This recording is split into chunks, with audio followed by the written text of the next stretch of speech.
Cuando lo tenga me dice un amén. Hechos capítulo 9, versículo 4. Dice la palabra del Señor. ¿Lo tenemos?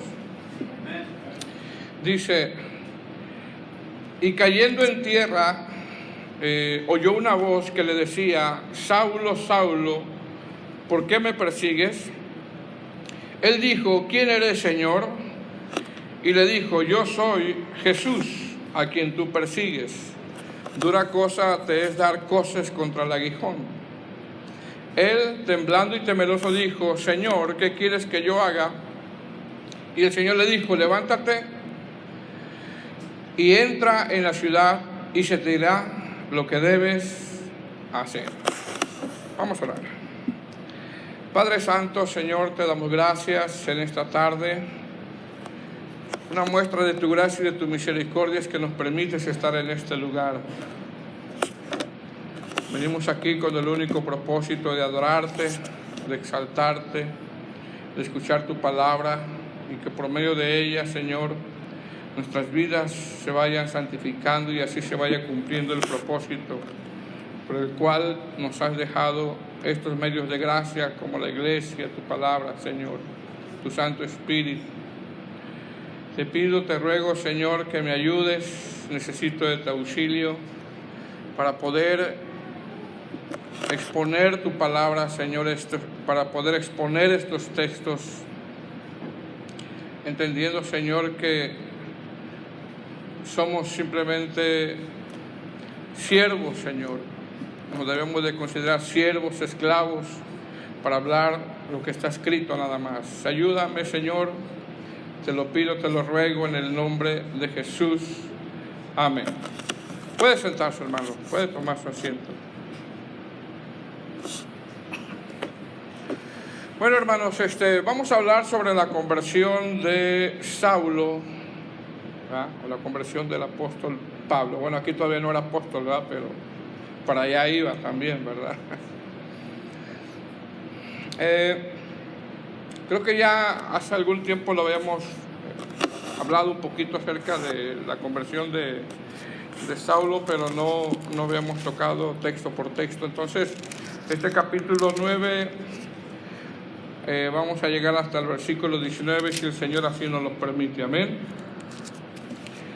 Arriba en su Biblia dice conversión de Saulo, ¿verdad? Así dice como título en su Biblia, conversión de Saulo.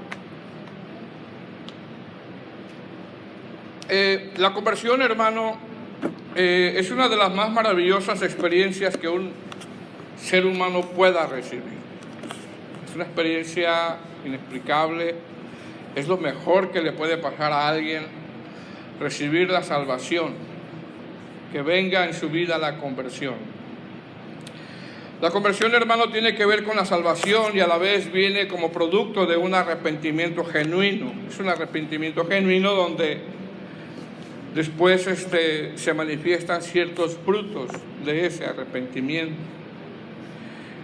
El mensaje del arrepentimiento, hermano, es uno de los mensajes más importantes que un ser humano debería de atender con detenimiento, debería de atender, escuchar. Es muy importante el mensaje del arrepentimiento.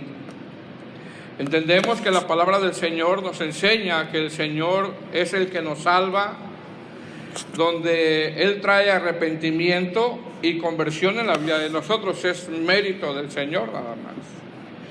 ¿Qué quiere decir esto? Esto quiere decir que si hemos tenido una conversión genuina, número uno, no es por iniciativa de nosotros, sino que esa iniciativa viene absolutamente de Dios, viene bajo la soberanía de Dios.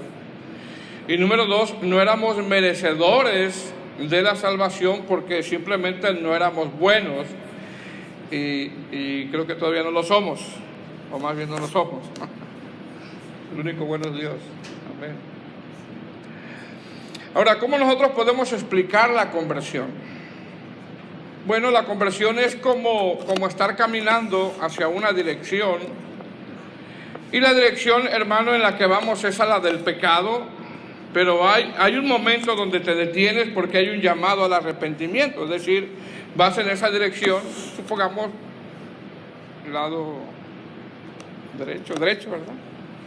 vas caminando hacia el pecado, pero hay un momento donde te detienes, porque hay un llamado al arrepentimiento que es de lo que le llaman dentro de la teología el llamamiento eficaz o un llamamiento irresistible. Te detienes y en vez de seguir caminando en esa dirección hacia el pecado, das un giro completamente, te das la vuelta y ahora comienzas a caminar en sentido contrario del que ibas anteriormente. Es decir, ahora en ese nuevo caminar, la dirección que tomas es hacia Cristo, ya no hacia el pecado, sino hacia Cristo. La dirección que tomas es hacia la santificación que dura toda la vida, el proceso de la santificación. Y eso es lo que Lucas está relatando en este libro de los Hechos, cuando habla sobre la conversión de Pablo, un cambio totalmente radical. El que ha tenido una conversión, realmente frutos se le van a ver en su vida. Entonces, estos pasajes, hermano, a nosotros nos enseña precisamente eso, que la conversión de Saulo,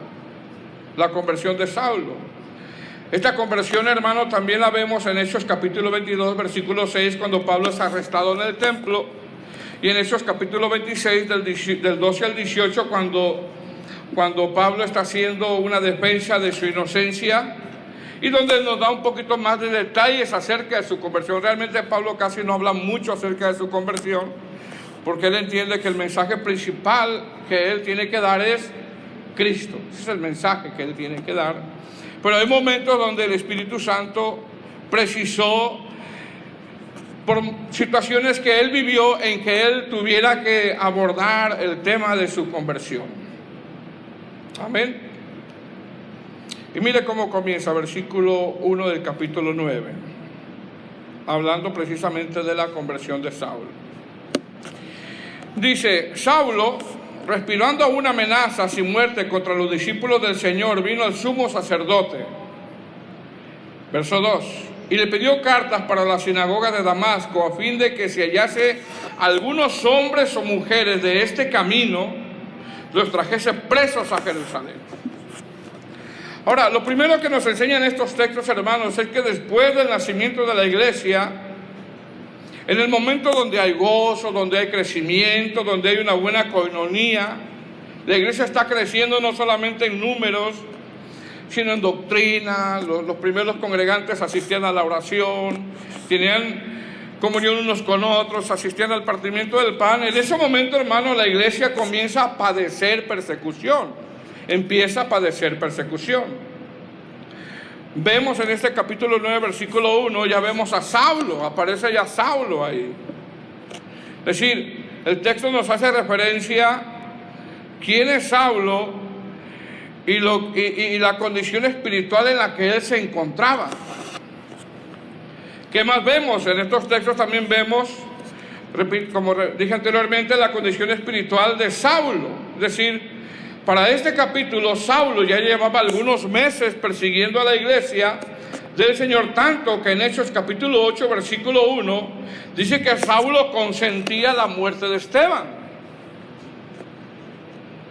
En Hechos capítulo 8, versículo 1 dice: y Saulo consentía su muerte. Y la palabra consentía en griego, hermano, habla de que él se complacía, habla de que sentía gratitud, habla de que él se sentía bien, habla de que él sentía que estaba colaborando para la causa de Dios. Realmente Saulo se sentía como un instrumento usado por Dios, porque eso es lo que significa la palabra consentía. Y Saulo consentía su muerte, es decir, él se complacía, sentía esa gratitud, se sentía bien, sentía que estaba colaborando por la causa de Dios. Vemos también en Hechos capítulo 8, versículo 3, que Saulo asolaba la iglesia. Entraba casa por casa, arrastraba a hombres como mujeres, los entregaba en la cárcel, traía amenazas de muerte. Y tanto creció la fama de Saulo como el acérrimo enemigo del cristianismo, de la iglesia, que esa fama llegó hasta Damasco, hermano. Llegó hasta Damasco. Es decir, todos los discípulos que iban huyendo, hermano, de Jerusalén, al llegar a ciudades como Damasco, y otras ciudades seguramente hablaban de este joven fariseo llamado Saulo, de cómo estaba constantemente asolando la iglesia. Saulo, hermano, odiaba todo lo que representaba a nuestro Señor Jesucristo. Saulo odiaba a todos los del camino, que es así como le llamaban a la iglesia en su inicio, los del camino. Saulo tenía un odio a los del camino, tanto que en este verso 1 del capítulo 9 nos muestra, repito, su condición espiritual en la que él se encontraba. Dice: Saulo, respirando aún amenazas y muerte contra los discípulos del Señor, vino al sumo sacerdote. Fíjese lo que dice, La palabra, hermano, respirando, tiene que ver con que quizás no podía dormir él. Quizás no podía dormir. Esta palabra respirar es una expresión en el sentido de que alguien que no respira no puede vivir. ¿Quién puede vivir sin respirar? Nadie. Amén. Nadie puede vivir sin respirar. Es decir, con esto entendemos que su tema de conversación era acabar con la iglesia. Ese era su tema de conversación de Saulo, acabar con la iglesia. Saulo no tenía otro tema de conversación que era acabar con la iglesia. Saulo tenía una meta. ¿Cuál era? Acabar con el cristianismo. Esa era su meta de él. Ahora, no solamente comienza a asolar la iglesia de Jerusalén, sino que ahora pide cartas en este versículo 1 y 2, pide cartas para poder ir a Damasco, y de Jerusalén a Damasco, hermanos, son cerca de 130 millas, que es como de Ogden y un poquito más adelante de Provo, que serían algo así como 6 días de camino. Y lo único que lo movía a él, hermano, era un celo mal encausado. Un celo mal encausado, y un celo mal encausado, hermano, daña. Un celo mal encausado daña, un celo mal encausado hace solamente ver el error, las fallas de los demás. Un celo mal encausado realmente no se preocupa de cómo podemos ayudar a edificar a tal persona. No, porque está mal encausado ese celo.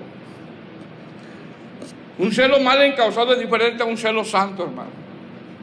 Y eso es precisamente lo que tenía Saulo, un celo mal encausado, un celo que estaba dañando nada más. Él pensaba en su propia opinión que estaba haciendo la obra de Dios, pero no la estaba haciendo. Dice el verso 1, vino al sumo sacerdote, verso 2, y le pidió cartas para la sinagoga de Damasco, a fin de que se hallase algunos hombres o mujeres de este camino. ¿Se da cuenta cómo así le llamaban a los primeros cristianos? Los de este camino, los trajese presos a Jerusalén. Es decir, ¿qué vemos aquí? Vemos un varón religioso, vemos un varón sin misericordia, vemos un varón que era movido bajo un odio, vemos un corazón duro, y humanamente, hermano, nosotros podremos llegar a pensar, hermano, es imposible que este hombre se convierta. Nosotros podríamos llegar a pensar, si lo hubiéramos conocido, ¿verdad?, personalmente, de cómo estaba persiguiendo a la iglesia. Dice la escritura que pidió cartas para la sinagoga de Damasco, es decir, en Damasco había sinagogas donde él quería autoridad para seguir con esa cacería contra el cristianismo. Saulo, hermano, no podía disimular su rechazo contra el cristianismo. No lo podía disimular. No podía disimular su molestia, su rechazo total contra el cristianismo. Verso 2. Y le pidió cartas para las sinagogas de Damasco. Va a viajar cerca de 130 millas, hermano, con el único propósito, ¿cuál es? De acabar con los cristianos. Tremendo, ¿verdad? No solamente los persiguió en Jerusalén, sino que ahora va para Damasco. Más sin embargo, en el verso 3, hermano, mire lo que pasó. Se encuentra con una realidad que quizá él no buscó, bueno, seguramente no buscó o pensó. Dice el verso 3. Mas yendo por el camino, aconteció que al llegar cerca de Damasco, repentinamente le rodeó un resplandor de luz del cielo. Y cayendo en tierra, oyó una voz que le decía: Saulo, Saulo, ¿por qué me persigues? Él dijo: ¿quién eres, Señor? y le dijo: yo soy Jesús a quien tú persigues. Dura cosa te es dar coces contra el aguijón. ¿Qué vemos aquí, hermanos? Vemos que Saulo se encontró con una realidad que él no quería.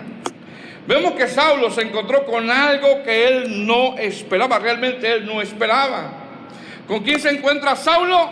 Con el Señor Jesús. Con el Señor Jesús. Es decir, en vez de que el Señor, hermano, lo fulminara ahí en ese momento, porque Dios lo podía fulminar en ese momento, porque estaba asolando a la iglesia, ¿qué le da el Señor, hermano? El Señor le da de su misericordia.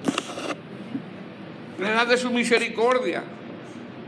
Pregunta: ¿de qué se da cuenta Saulo?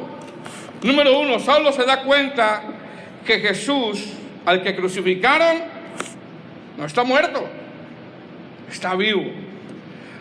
Dos, Saulo se da cuenta que el mensaje de la resurrección que enseñan los discípulos es verdad y que él está equivocado.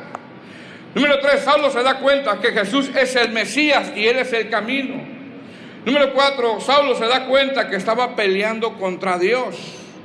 Y número 5, Saulo se da cuenta que no puede acabar contra el cristianismo. ¿Por qué? Porque ahora, ¿cómo lo vemos, hermano? Vemos a Saulo en este momento, lo vemos derribado, ciego, tembloroso y temeroso. Con Dios no vamos a poder, hermano. Si Dios está moldeando nuestras vidas como buen alfarero, más vale que nos dejemos moldear por el Señor, porque con Dios no vamos a poder. No vamos a poder. Si Dios está tratando en algún área de nuestra vida, más vale que nos dejemos, porque con Él no vamos a poder.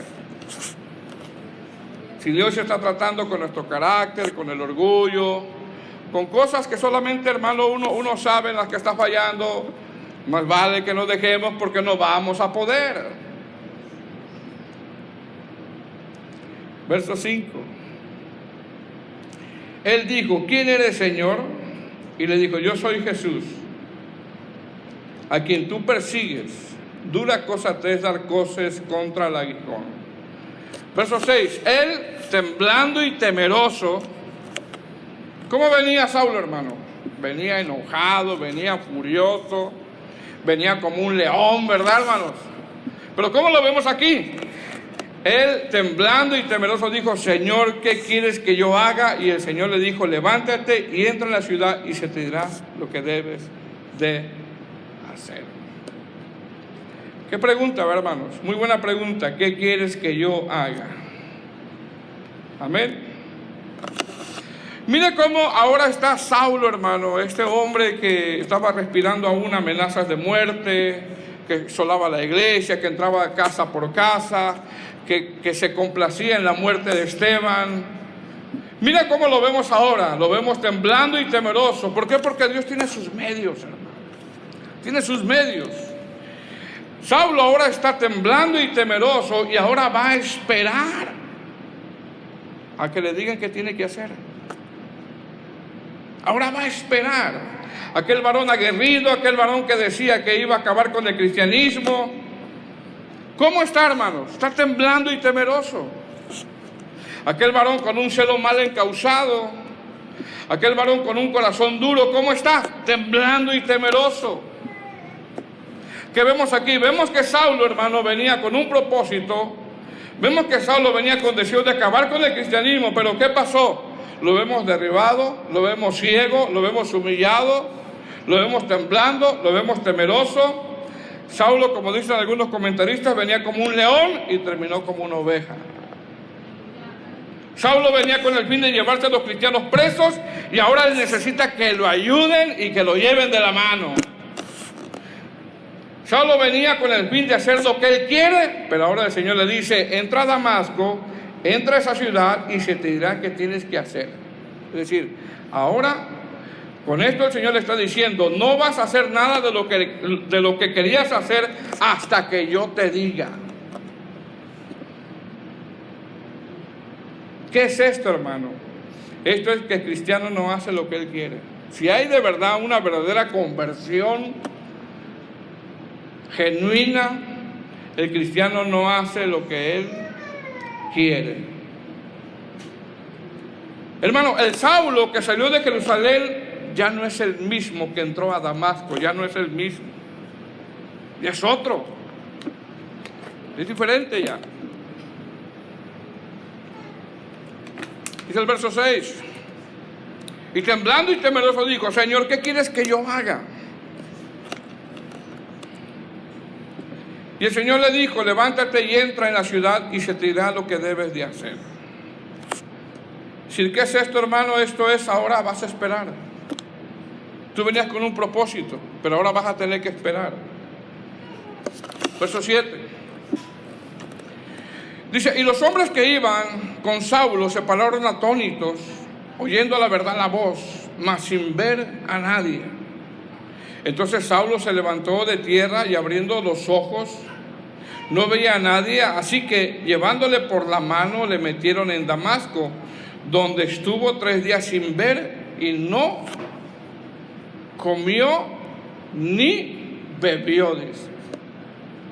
Mira qué tremendo, ¿eh? No comió ni bebió. Es decir, como ponen, hermano, algunos comentaristas, ahora Saulo está tratando de digerir todo lo que está ocurriendo en su vida. Él está tratando de digerir todo lo que está ocurriendo en su vida. Está ayunando y orando, está ayunando y orando. Y cuando hay cosas, hermano, que no podemos digerir, porque de repente nos vienen cosas, o noticias, acontecimientos que no podemos digerir, cosas que no podemos comprender, cosas que no asimilamos, tengamos en cuenta estas 3 cosas. Número 1, tengamos la confianza que Dios está con nosotros. Número 2, no olvidar que en todo hay un propósito. Y número 3, mantengámonos en comunión con el Señor, en ayuno y oración. ¿Qué está haciendo Saulo ahí, hermano? Verso 9, donde estuvo 3 días sin ver y no comió ni bebió. Estaba orando, más adelante lo nombra los textos. Entonces, ¿cómo venía Saulo? Venía como un hombre fiero, ¿verdad? Voy a acabar con el cristianismo. ¿Y cómo lo vemos ahora? Temblando y temeroso. Verso 10. El encuentro con Ananías. ¿Vamos ahí? Dice: había entonces en Damasco un discípulo llamado Ananías, a quien el Señor le dijo en visión: Ananías. Y él respondió: heme aquí, Señor. Mire lo que dice: había entonces un discípulo. ¿Cómo debe de responder un discípulo, hermanos? Heme aquí, Señor. Ahora, cualquiera podría pensar, hermano, pero ¿por qué el Señor no mandó a Pedro, verdad? No mandó a Juan, o no mandó a Santiago, o a alguno de los apóstoles. ¿Por qué el Señor no los mandó a ellos? ¿Y por qué el Señor mandó a Ananías? Respuesta: porque delante del Señor todos somos iguales. Ananías no era un apóstol. Ananías no era un pastor. No menciona aquí que era un pastor. No menciona que era un diácono. No, era un discípulo simplemente que Dios, hermano, quiso usar. Era un discípulo que Dios quiso usar. Y 2 características nos muestra el texto que tenía Ananías. Número 1, era un discípulo, y en el contexto de persecución no cualquiera era discípulo. Y número 2, Ananías está dispuesto a servir. Está dispuesto a servir. Es decir, a pesar de la persecución que había, Ananías seguía perseverando. Seguía perseverando en el Señor. Verso 11.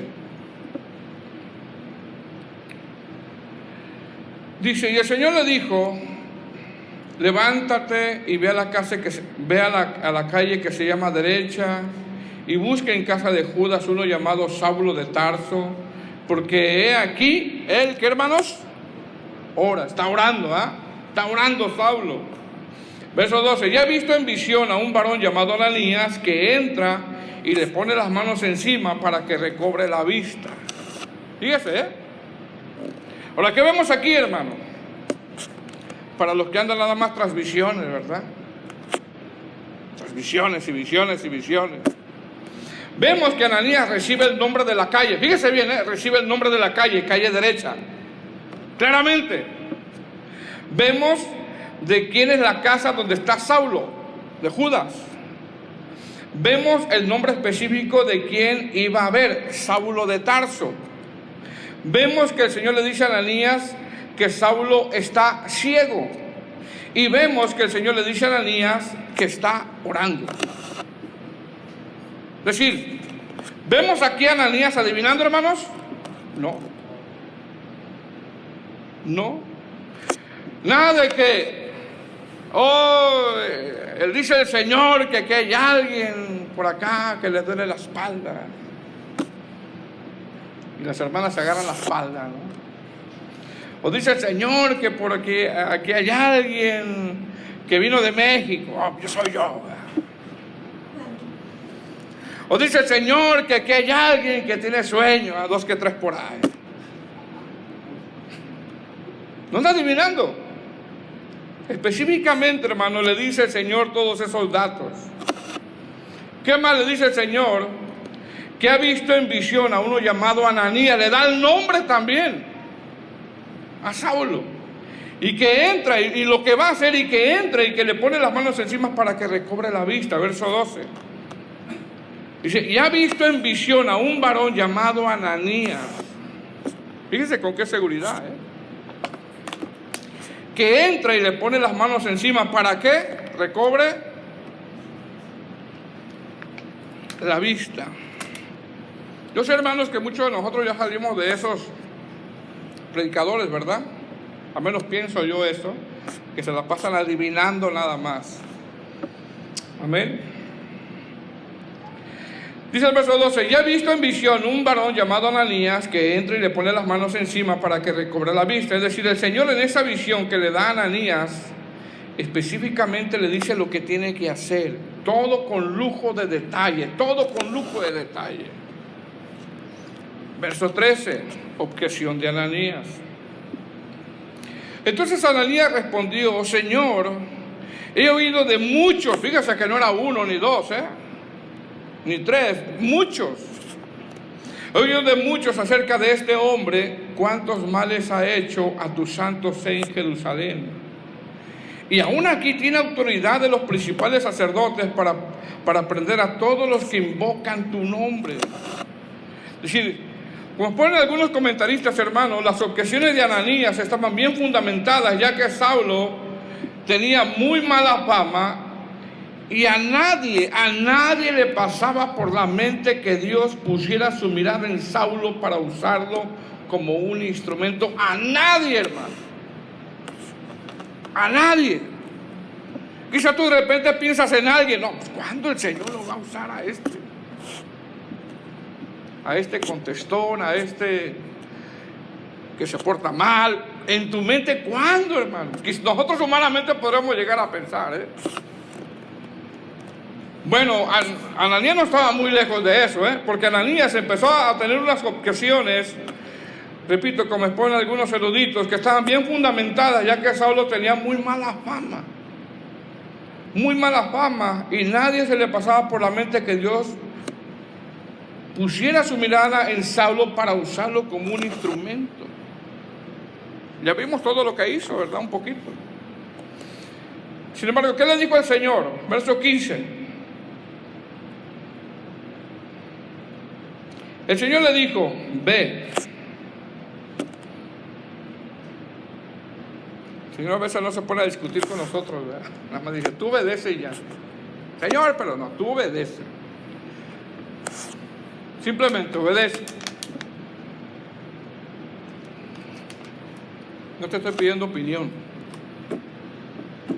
Tú haz lo que te digo. Si eres un discípulo, haz lo que te digo.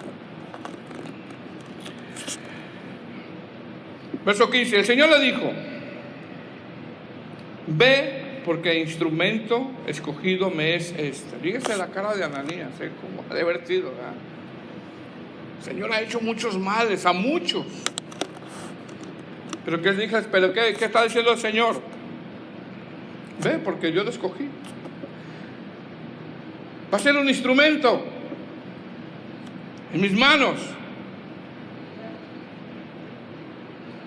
Ve, porque instrumento escogido me es este para llevar mi nombre en presencia de los gentiles y de reyes y de los hijos de Israel. ¿Qué es esto, hermano? Dios tenía un plan para Saulo y lo usó como instrumento, tanto que fue, como ponen algunos comentaristas, fue misionero, un tremendo teólogo, escribió 13 cartas, fue el que vemos el que más defiende el cristianismo, fue uno de los cristianos más piadosos, radicales y espirituales que la Biblia nombra. Tenía la capacidad de evangelizar a griegos narcisistas, se paraba frente a filósofos, gobernadores, delante de reyes, les predicaba, debatía con doctores de la ley, con saduceos, con quien sea, y no perdía la oportunidad.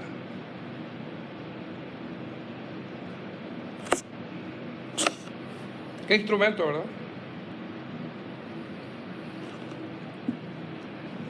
Ananías, hermano, aquí nada más aparece, si no me equivoco, en esta escena y ya no lo volvemos a ver. A Saulo después ya lo vemos casi en todo el Nuevo Testamento. Dice el verso 15, el Señor le dijo, ve, porque instrumento escogido me es este, para llevar mi nombre en presencia de los gentiles y de reyes y de los hijos de Israel.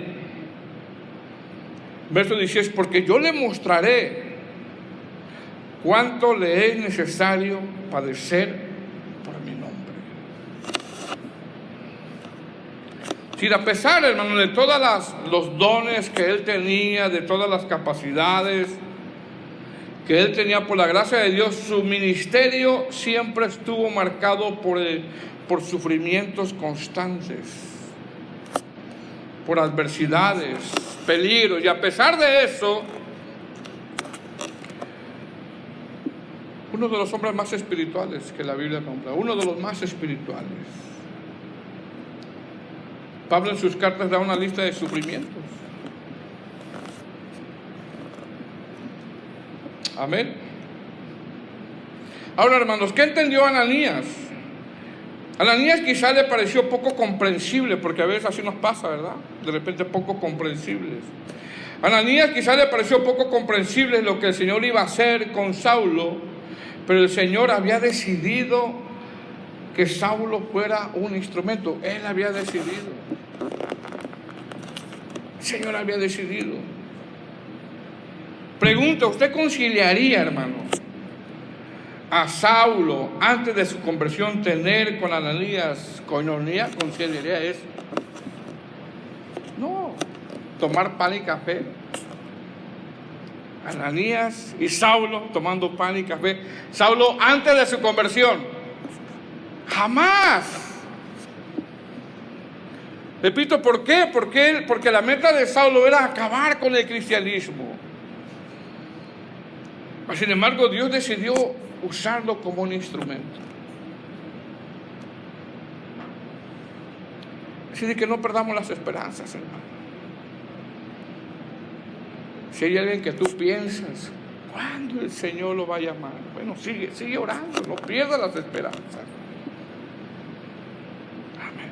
Que el Señor, por su gracia, haga la obra en aquellos de los cuales tú estás constantemente orando. Dice el verso 16, porque yo le mostraré cuánto le es necesario padecer. La palabra padecer se traduce como sufrimientos, adversidades, lágrimas. Repito, y una de las marcas que tuvo Pablo, ya siendo Pablo, el apóstol Pablo en su ministerio, fueron los sufrimientos. Verso 17. Fue entonces Ananías y entró en casa y poniendo sobre él las manos, dijo, ¿cómo le está diciendo, hermano? ¿Cómo? Hermano Saulo, el Señor Jesús, que se te apareció en el camino por donde venías, me ha enviado para que reciba la vista y seas, ¿qué? lleno del Espíritu Santo.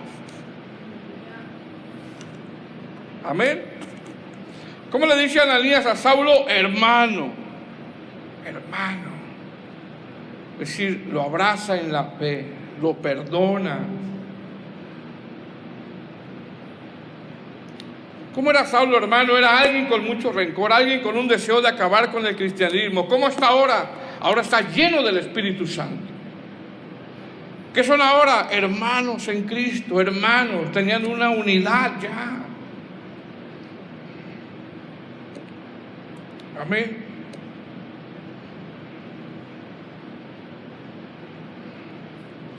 Verso 18. Y el momento le cayeron de los ojos como escamas, y recibió al instante la vista, y levantándose y fue bautizado. ¿Qué hizo Ananías, hermano? Hizo el bien. No pagó mal por mal, sino pagó bien por mal. ¿Qué hizo Pablo? Saulo se levantó y se bautizó. Una persona que tiene su conversión, hermano, no la piensa mucho. No la piensa mucho. Alguien que de verdad, hermano, quiere servir al Señor. Yo siempre he pensado así, que alguien que de verdad quiere servir de verdad al Señor, no la está pensando mucho. ¿Me bautizo? ¿No me bautizo? No, ese no sabe ni lo que quiere. ¿Lo haré? ¿No lo haré?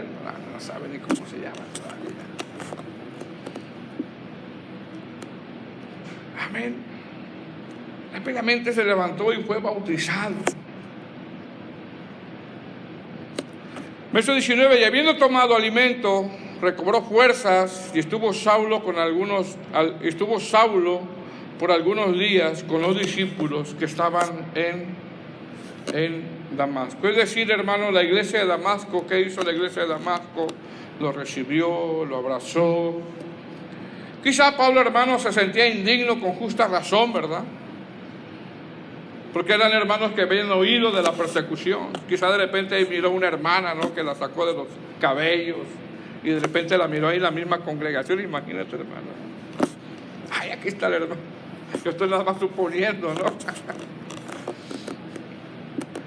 Pero era tremendo, ¿sabes? ¿Pero qué hizo la iglesia, hermano? Lo perdonó. Porque lo perdonó Cristo, lo acogió, lo recibió. Una vez que Pablo se bautizó, los enemigos que él pensaba que él tenía, ¿ahora qué son, hermanos? Ahora son sus hermanos. Ahora son sus hermanos en Cristo. Amén. Ponte de pie.